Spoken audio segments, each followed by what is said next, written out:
والسلام على اشرف الانبیاء. خواتین کو اوپر ٹرانسفر ہو جائے اور اوپر لائٹ نہ جلائے بس. ہاں گھر کا لائٹ بجھا دیں. جی.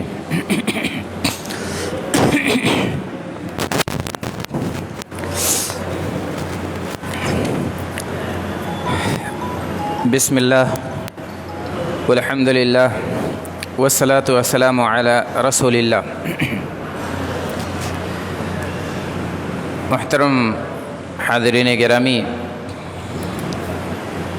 آج ہمارے درس کا آخری حصہ حج سے متعلق اور حج کی جو غلطیاں اور کوتاہیاں ہیں جو عموماً لوگ کرتے ہیں نہ جاننے کی وجہ سے، اس کے بارے میں کچھ باتیں بتائی جائیں گی. پہلی گزارش یہ ہے کہ خواتین اپنے حصے میں یعنی اوپری بالائی حصے میں چلی جائیں اور وہاں کی لائٹ بند رہے گی تو انشاءاللہ یہ جو پردے کے اوپر ہم کچھ چیزیں پیش کریں گے وہ بھی نمایاں طور پر انہیں نظر آئے گا. ہم نہایت اختصار کے ساتھ یہ دیکھیں گے کہ عموماً لوگ غلطیاں کہاں کہاں کرتے ہیں. سب سے پہلی بات تو یہ ہے کہ پہلا جو تأثر لوگوں کا یا جو لوگوں کا اعتقاد وہ یہ ہے کہ کعبے پر جب پہلی نظر پڑتی ہے تو جو بھی دعا مانگی جاتی ہے وہ قبول ہو جاتی ہے. تو یہ بات درست نہیں ہے کہ کعبے پر پہلی نظر پڑے گی اور آپ اس حالت میں جب کوئی دعا مانگیں گے تو آپ کی دعا رد نہیں ہوگی. ہاں یہ ہو سکتا ہے کہ کعبے پر جب پہلی نظر پڑے تو آپ اس میں کھو جائیں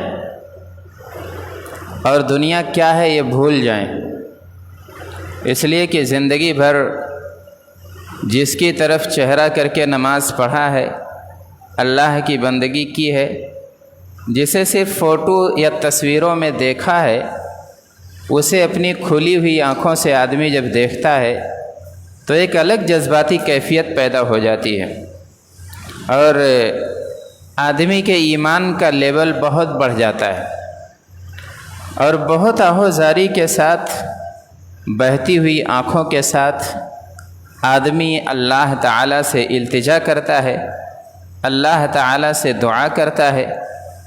تو ظاہر ہے یہ دعا کی قبولیت کے اسباب میں سے ہے، اور اگر اس خشوع اور خضوع اور آہوزاری کے ساتھ دعا مانگی جاتی ہے تو اس کی قبولیت کی امید بڑھ جاتی ہے.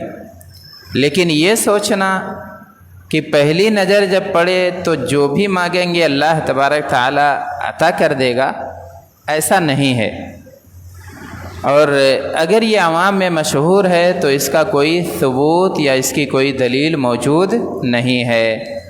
اور ہم سب جانتے ہیں کہ عبادتیں ثبوت کا محتاج ہوتی ہیں. کسی بھی عبادت یا کسی چیز کو مستحب کہنا، کسی چیز کو واجب کہنا، اس کے لیے ثبوت چاہیے اور ثبوت بھی پختہ ہونا چاہیے، صحیح ہونا چاہیے.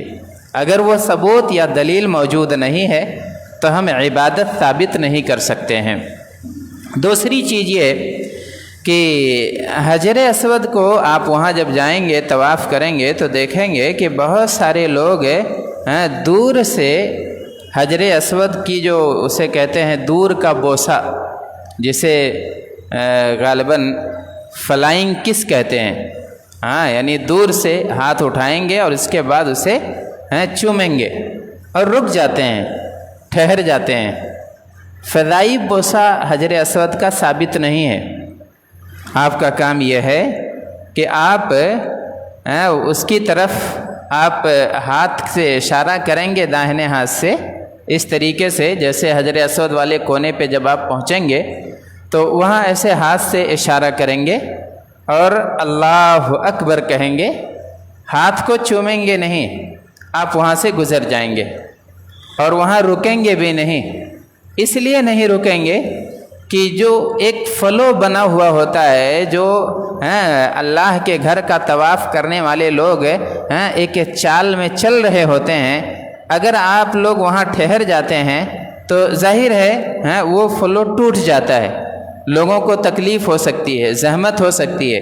بلکہ پہلے ہم لوگوں نے یہ دیکھا تھا شروع میں کہ لال پٹی لگی ہوئی تھی، حجر اسود والے کونے سے لے کر دور تک جو ہے مطاف میں لال پٹی مارے رہتے تھے تاکہ لوگوں کو سمجھ میں آ جائے کہ یہیں سے طواف کی ابتدا کرنی ہے، یہ حجر اسود والا حصہ ہے اور یہاں سے شروعات کرنی ہے اور یہیں آ کے ہمارا طواف پورا ہو جائے گا۔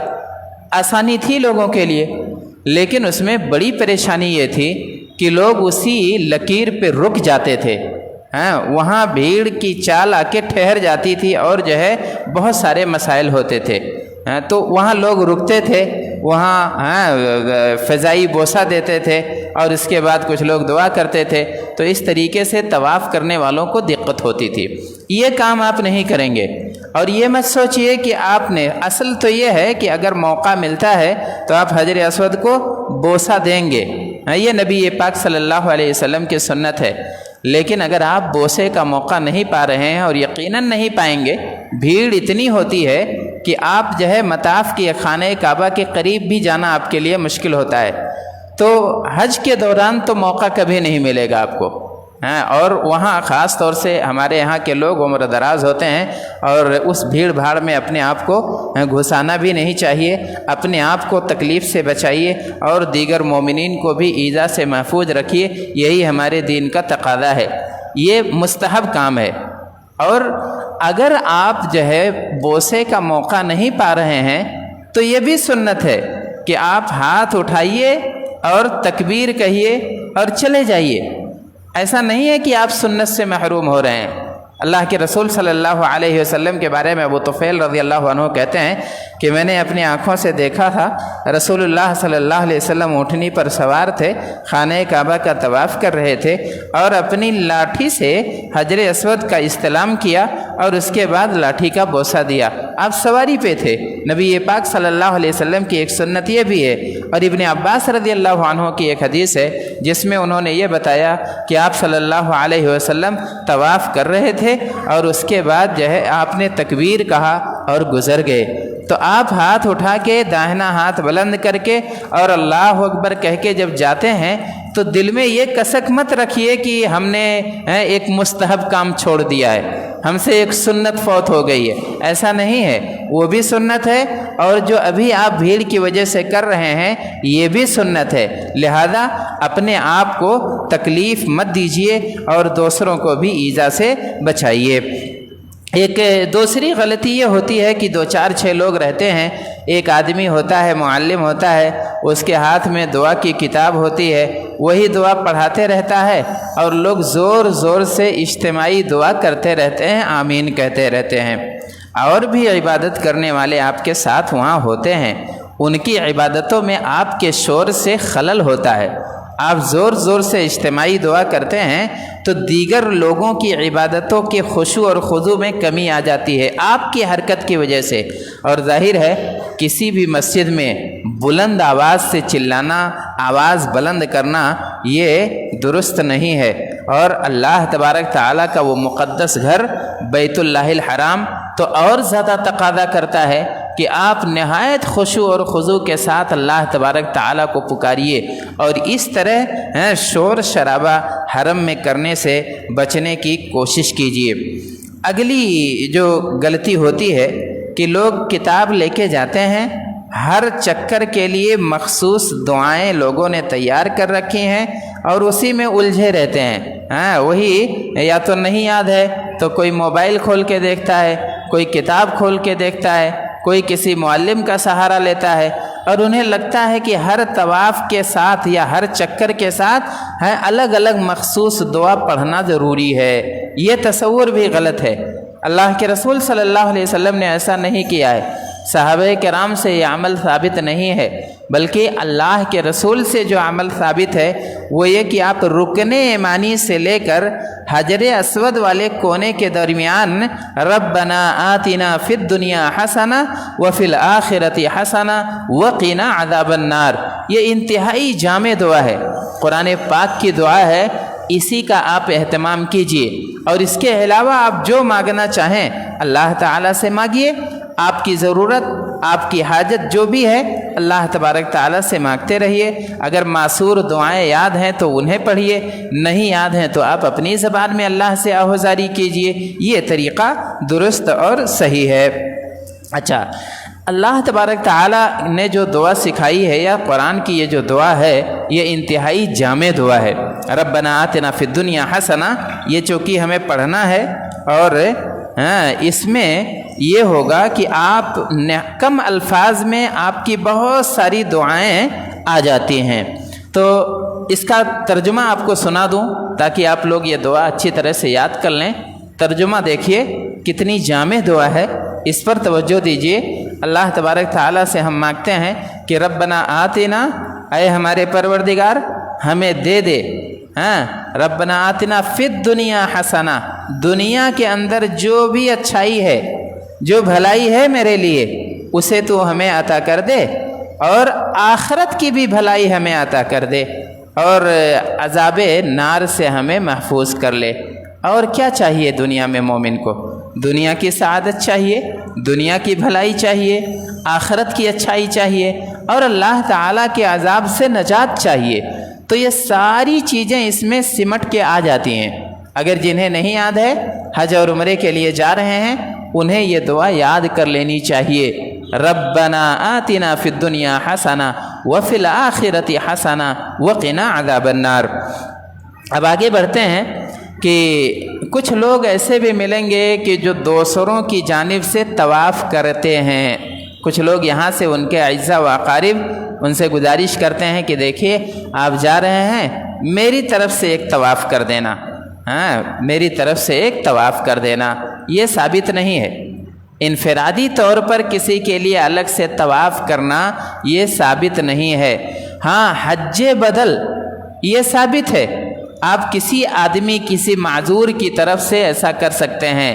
معذوری چاہے بیماری والی ہو، چاہے بڑھاپے کی وجہ سے ہو، چاہے موت کی وجہ سے ہو، یعنی ایک آدمی اتنا بوڑھا ہو گیا ہے کہ مکہ جانا اس کے لیے ممکن نہیں ہے، یا ایسی بیماری میں مبتلا ہے کہ اس کے لیے سفر کرنا مشکل ہے، یا ہمارا عزیز ہے، ہمارا قریبی ہے اور وہ دنیا میں ہے ہی نہیں، وہ وفات پا چکا ہے، تو ایسے معذوروں کی جانب سے جو ہے حج بدل کیا جا سکتا ہے، ان کی جانب سے کیا جا سکتا ہے، اور اس کی دلیل موجود ہے۔ لیکن کوئی آدمی الگ سے ان کا کسی کا طواف کرے یہ ثابت نہیں ہے۔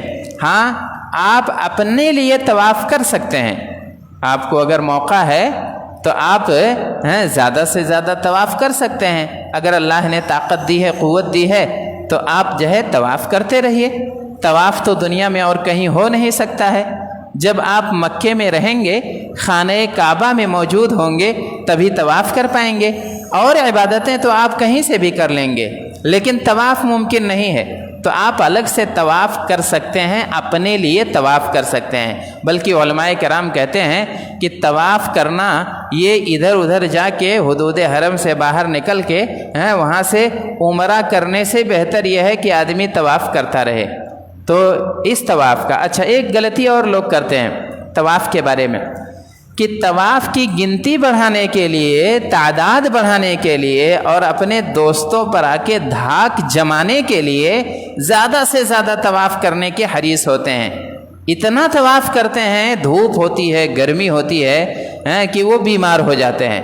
ابھی جو ضروری کام تھا اس کے لیے موقع ہی نہیں رہ جاتا، پتہ چلتا ہے کہ وہ کسی دواخانے میں ایڈمٹ ہو گئے ہیں، حالانکہ ابھی تو حج کے 5 ایام بہت اہم ہیں اور انہیں ادا کرنا ہے، تو اس میں لوگوں سے غلطی ہو جاتی ہے۔ لہذا اپنے آپ کو تھکائیے نہیں، اور جتنی طاقت ہو، استطاعت ہو، بس اتنی ہی عبادت کیجیے۔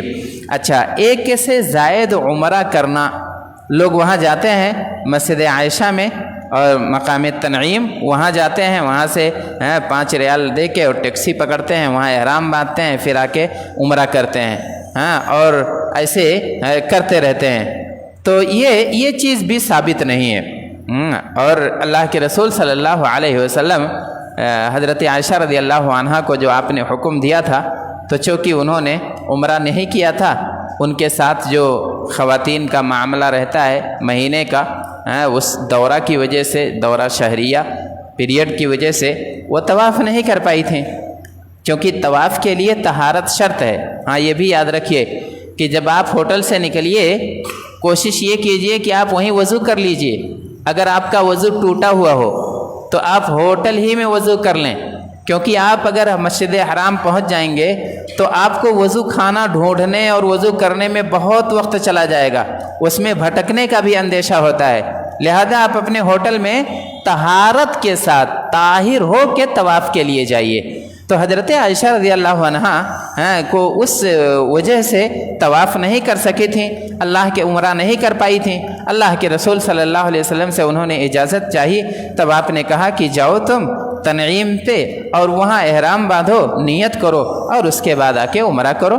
ان کے ساتھ ان کے بھائی عبد الرحمن بھی تھے، لیکن ان سے بھی، ان کے بارے میں بھی ثابت نہیں ہے کہ انہوں نے الگ سے عمرہ کیا ہو، بس اپنی بہن کے ساتھ گئے تھے، لیکن صرف حضرت عائشہ رضی اللہ عنہا نے عمرہ کیا تھا۔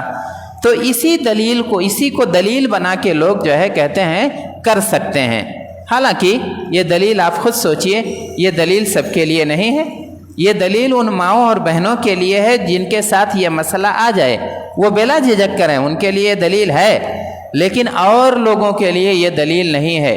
کوئی اور ثبوت چاہیے اور وہ ثبوت ہے نہیں۔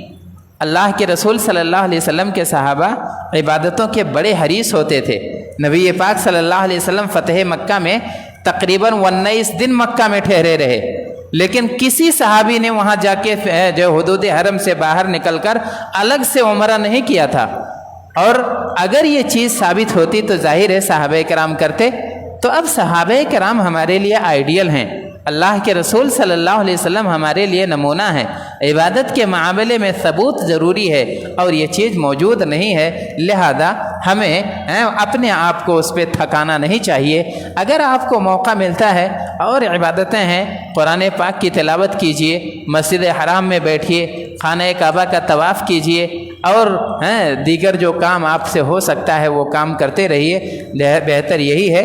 اور اس کے بعد ایک اور تصور یہ ہے، ایک غلطی، کہ لوگ جب رمی جمرات کے لیے جاتے ہیں تو سمجھتے ہیں کہ ہم شیطان کے پاس آئے ہوئے ہیں، ابلیس کے پاس آئے ہوئے ہیں، اور سارا غصہ وہاں اتارتے ہیں اور اول فول بکتے ہیں، اپنی زبان خراب کرتے ہیں، چپل پھینک کے مارتے ہیں، بڑے بڑے پتھر لے کر آتے ہیں، مارتے ہیں، اور جو ہے گالی گلوچ بھی دیتے ہیں، غصے میں رہتے ہیں، غیظ و غضب میں رہتے ہیں۔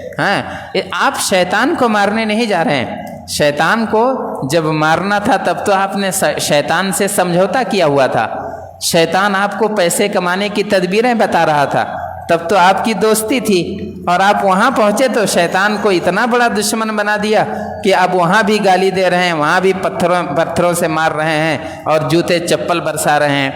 آپ یہاں برسائیے، آپ یہاں دھتکاریے، آپ یہاں شیطان سے دشمنی اور عداوت کا اظہار کیجئے، لیکن وہاں وہ شیطان نہیں ہے، وہ ایک علامت ہے، اللہ کے رسول صلی اللہ علیہ وسلم کی اقتداء ہے، نبی پاک صلی اللہ علیہ وسلم نے ایسا کیا تھا، اس لیے ہم ایسا کر رہے ہیں۔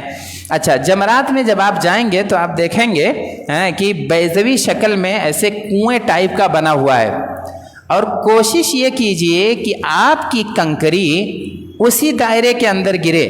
اگر آپ کی کنکری باہر گر گئی ہے اور اس کے اندر نہیں گئی ہے، وہ بنا ہوا ہے ایسا کہ آپ جب ماریں گے تو وہ کنکری وہاں تک پہنچ جاتی ہے، لیکن اگر آپ کی کنکری باہر چلی گئی تو آپ اسے کاؤنٹ مت کیجئے، ایک آدھ کنکری ایک دو احتیاطاً رکھ لیجئے، اور چھوٹی چنے کے دانے کے برابر ہونی چاہیے، نہ بہت بڑی اور نہ بہت چھوٹی، تو آپ اس کو آسانی سے وہاں اس میں پھینک دیں، اس میں چلا گیا تو آپ کا کام ہو گیا۔ اور اس طریقے سے 7 کنکریاں مارنی ہیں ہر کنکری کے وقت۔ ہاں یہ دیکھیے، یہاں جو ہے یہ جمرات کی تصویر ہے، جمرات کی تصویر ہے، بھیڑ کافی رہتی ہے، ایسے وقت کا انتخاب کیجئے کہ جب ذرا تھوڑی بھیڑ کم ہو اور دور سے دیکھیے کتنی بھیڑ ہے یہاں، چونکہ جمرات انہوں نے کوشش کی ہے کئی فلور بنا دیا ہے۔ اب آپ کے لیے جس فلور سے آسانی ہو، کبھی کبھی لوگ ایک ہی فلور پہ بھیڑ بہت زیادہ ہو جاتی ہے، حالانکہ وہ سب جو ہے آپ کی وہ اس کو کیا کہتے ہیں، ہاں لفٹ وغیرہ کا بھی انتظام ہے، لفٹ کا انتظام ہے، اور وہاں آپ اوپر نیچے جا سکتے ہیں آسانی سے، لیکن بہرحال بھیڑ رہتی ہے۔ یہیں زیادہ پہلے جو حادثات ہوتے تھے اسی حصے پہ ہوتے تھے حادثات، یہاں بھیڑ زیادہ ہو جاتی تھی ایک بارگی، اور یہاں افراتفری مچ جاتی تھی، لیکن الحمدللہ ابھی سعودی حکومت نے یہ مسئلہ حل کیا ہے، اور اس حساب سے کئی فلور بنا دیا ہے، تو کسی بھی فلور سے جا کے مار سکتے ہیں، اور بھیڑ پر کسی حد تک انہوں نے قابو پا لیا ہے۔ اچھا، اب میں سب سے پہلا کام یہ کروں کہ موبائل سوئچ آف کر دوں، بھول گیا تھا سوئچ آف کرنا، جی بس۔ تو یہ تو جمرے کا مسئلہ ہو گیا۔ اچھا، اب کنکری اپنے ساتھ رکھنا رہے گا۔ وہاں کچھ کنکریاں ادھر ادھر بکھری رہتی ہیں، جن کے پاس زائد ہوتی ہیں وہ پھینک دیتے ہیں، لیکن وہاں بھیڑ میں آپ کنکری مت چنیے گا، وہاں بیٹھنا جھکنا خطرے والا کام ہے، آپ نظر نہیں آئیں گے، دھکا لگ سکتا ہے، آپ گر سکتے ہیں، چوٹ لگ سکتی ہے، اس لیے مکمل یکٹو رہیے، پانی وغیرہ باٹل اپنے ساتھ رکھیے، پانی پی کے اور اچھی تیاری کے ساتھ جائیے۔ اور جو لوگ نہیں جا سکتے ہیں، جو معذور ہیں، جو کمزور ہیں، وہ نیابت بھی یعنی کسی کو کہہ سکتے ہیں کہ ہماری جانب سے آپ کنکریاں مار دیجیے گا۔ تو پہلے دن جمرے عقبہ کو صرف مارنا رہتا ہے، تینوں جمرات کو نہیں ماریں گے، ویسے پردہ لگا رہتا ہے، آپ مارنا بھی چاہیں گے تو وہاں مار نہیں سکتے ہیں، وہ پردہ لگا رہے گا، پہلا جمرہ آئے گا، پھر دوسرا آئے گا، وسطی آئے گا، پھر اس کے بعد جمرہ عقبہ آئے گا۔ تو پہلے دن یعنی یوم النحر کے دن ایک جمرے کو کنکری مارنی رہتی ہے۔ اب آگے جو غلطی ہوتی ہے وہ یہ کہ لوگ عبادت کے جوش میں ہر چیز کو چومنے چاٹنے لگتے ہیں۔ آپ صرف حجر اسود کو چومنا یہ ثابت ہے، حجر اسود کو بوسہ دیں گے، لیکن حجر اسود یعنی خانہ کعبہ کے اور حصوں کو، غلاف کو چومنا، اس کے دھاگے توڑ توڑ کے لانا، یا اس پر ہاتھ ملنا، مسا کرنا، یہ سب ثابت نہیں ہے۔ ایسے یہی غلطی لوگ مقام ابراہیم کو بھی، وہاں بھی لوگ کوشش یہ کرتے ہیں کہ اس کو ہاتھ لگ جائے، کپڑا وپڑا لے کے جاتے ہیں، اس پہ مسلتے ہیں، اسے مبارک سمجھتے ہیں۔ ایسے ہی مسجد نبوی میں بھی جاتے ہیں، تو مسجد نبوی میں ایسا ہوتا ہے کہ آپ وہاں اس کا عبادت سے تو کوئی تعلق نہیں، آپ کے حج سے کوئی تعلق نہیں ہے، لیکن یہ ہے کہ وہ زیارت مشروع ہے۔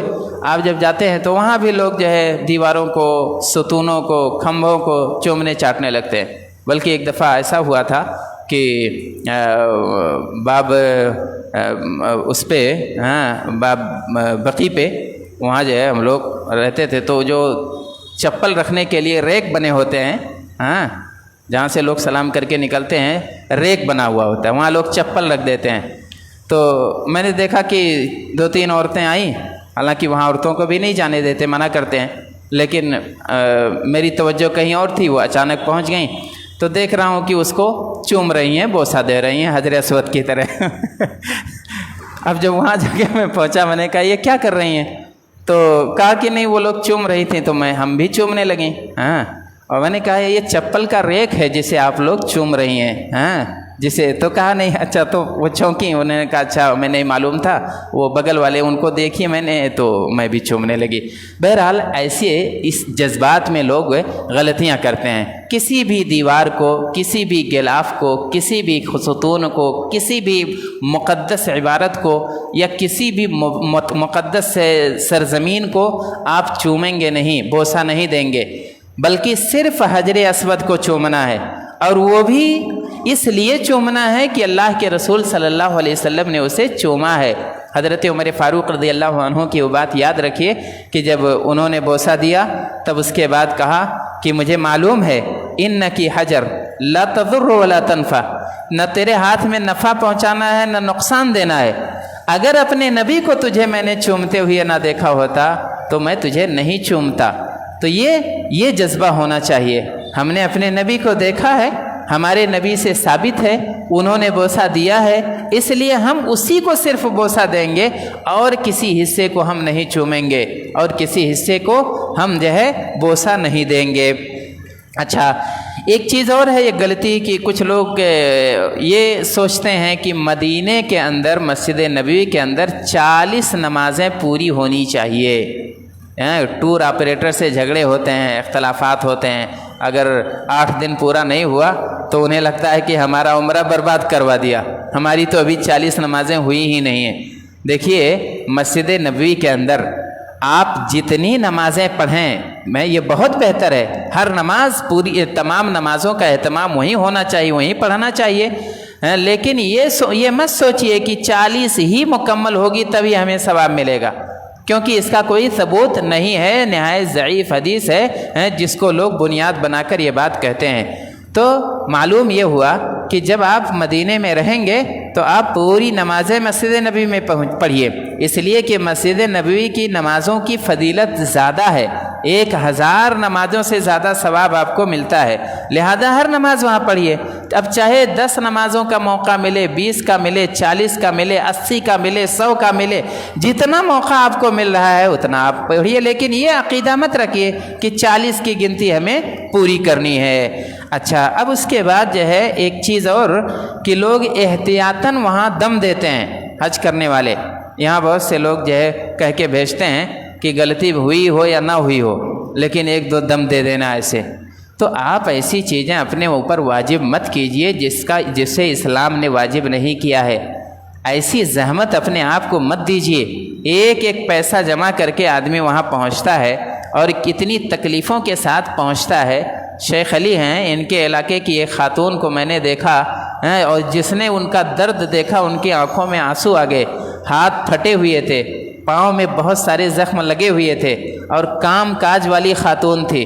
اس نے کہا کہ 10 سال تک میں نے پیسہ جمع کیا ہے، مزدور آدمی ہوں، محنت کرتی ہوں، دھان اور گیہوں کاٹتی ہوں اور تھوڑا تھوڑا بچا کے ہم نے جو ہے اتنا پیسہ اکٹھا کیا ہے کہ اللہ کے گھر تک پہنچی ہوں۔ تو اب ایسے آدمی کے لیے آپ یہ کہیں کہ جاؤ اور احتیاطاً جو ہے وہاں 400 800 1000 کا بکرا ذبح کر کے اور غریبوں میں تقسیم کراؤ، کوپن لو، یہ شریعت سے ثابت نہیں ہے۔ اپنے آپ کو مصیبت میں مت ڈالیے، ایسی چیزیں اپنے اوپر واجب مت کیجیے جسے شریعت نے واجب نہیں کیا ہے۔ اگر کوئی غلطی نہیں ہوئی ہے تو آپ مکلف نہیں ہیں کفارہ کے، آپ کے اوپر دم واجب نہیں ہے، لیکن اگر غلطی ہو گئی ہے اور آپ کو پتہ ہے آپ نے عمدن جان بوجھ کر وہ غلطی کی ہے یا غلطی کرنی پڑی ہے تو ایسی صورت میں آپ وہاں دم دیں گے، لیکن ایسے ہی احتیاط کے نام پر یہ اللہ کے رسول صلی اللہ علیہ وسلم کی شریعت سے اس کا کوئی ثبوت نہیں ہے۔ اچھا، ایک چیز اور ہے کہ کچھ لوگ طواف کرتے وقت جاتے ہیں، باتیں ادھر ادھر منتشر ہیں، میں نے مرتب نہیں کیا، لیکن یہ ہے کہ بس سن لیں کہ طواف کرتے وقت بہت سارے لوگ کہیں سے بھی کسی بھی گیٹ سے داخل ہوں گے اور جہاں سے داخل ہوئی ہے وہیں سے بھیڑ کے ساتھ چلتے رہتے ہیں اور وہیں شمار کر لیتے ہیں۔ آپ طواف حجر اسود کے کونے سے شروع کریں گے، کہیں سے بھی ہوں گھوم کے آئیے، اور جیسے کہ کل بات ہوئی تھی تو اسی کونے سے، حجر اسود والے کونے سے شروعات کرنی ہے، اور آپ دیکھیں گے سائیڈ میں ایک گرین لائٹ ٹیوب لائٹ لگی ہوئی ہے، تو آپ کے اس طرف ایسے نظر آئے گا کہ وہاں گرین ٹیوب لائٹ جل رہی ہے اور ادھر حجر اسود کا کونا ہے، اور پھر بغل میں خانہ کعبہ کا دروازہ ہے، تو یہ ساری چیزیں آپ کو نظر آئیں گی۔ آپ وہاں سے شروع کیجئے اور وہیں پر آ کے ختم کیجئے۔ اس کے بعد ایک اور چیز یہ ہوتی ہے کہ کچھ لوگ وہاں تمام چکروں میں رمل کرتے ہیں، رمل تیز تیز قدموں سے چلنا، یہ دکھا کے کہ توانائی ہے اور قوت ہے، ہم کمزور نہیں ہیں۔ یہ اللہ کے رسول صلی اللہ علیہ وسلم کی سنت ہے، اور اس کا پس منظر آپ نے سنا ہوگا کہ جب اللہ کے رسول صلی اللہ علیہ وسلم آئے عمرہ کرنے تو مکے والے جب یہ لوگ چل رہے تھے تو وہ تانا دینے لگے، کہا کہ دیکھو ہمارا شہر چھوڑ کے بھاگے تھے اور ہماری بستی چھوڑ کے بھاگے تھے، یثرب گئے ہیں، مدینہ گئے ہیں، لاگر ہو گئے ہیں، ہمارے یہاں تھے تو مضبوط تھے،